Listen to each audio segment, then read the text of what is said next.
Hi everyone, welcome to Keep Cooking Up. Today we're making fried chicken. Who doesn't love that? But we're giving a bit of a twist, serving it with butternut squash instead of chips. What am I doing here with milk and lemon? I need buttermilk, and if you like me live in a country where buttermilk isn't a thing, you can make your own one. Just squeeze a lemon into milk and leave it in the fridge for at least half an hour. You can do this the night before or earlier in the day.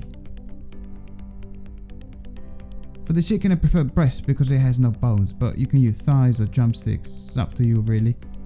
If you use the breast, cut into big chunks and in any case, season well with salt and pepper and set aside. Butternut squash. For 2 people, a quarter of it will be enough. Leave the rest in the fridge and it will last a few days. There are so many ways to cook it. I think it's one of my favorite vegetables, is growing on me recently. To roast it though, cut it into small but not too small chunks and season well with salt, pepper, paprika, garlic powder and olive oil before mixing it all together. Oil your baking tray and put it in a preheated oven at 190 degrees Celsius for about 40 minutes. 30-40 depends how good your oven is. Just make sure you don't burn them but make sure they're really nice and crispy. When your buttermilk wannabe is ready, it will look like this, nice and lumpy. Just to be clear, if you do find real buttermilk, use it, it's fine. My one is just in case you don't have it. Anyway, cover your chicken well with it and put it back in the fridge to marinate. This will make it creamy and tender, and if you can, do it the night before for a better taste. You can't have fried chicken without a good sauce. Take as many fresh chili as you like and chop them finely. A bit of butter in a pan on a low heat, possibly without burning it. Add the chilies and cook for a minute or two. Then grate or crush if you have a garlic crusher, which is better but I don't, so I grate it. 1 clove of garlic and add some more butter to it.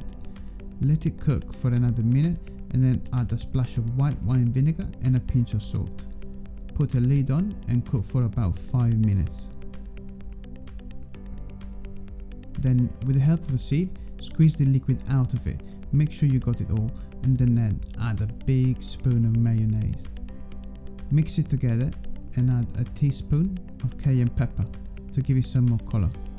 Mix it again until you get a smooth, creamy sauce. With your now marinated chicken, we go on to the last step before frying it.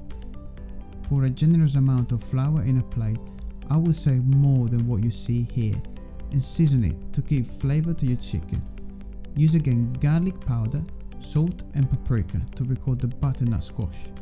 Yeah, definitely more flour than what you see here, trust me. Remember, this is the last coating, so don't get it right, okay?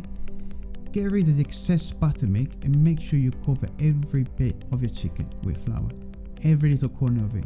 Take your time here, it is important if you want perfectly fried chicken.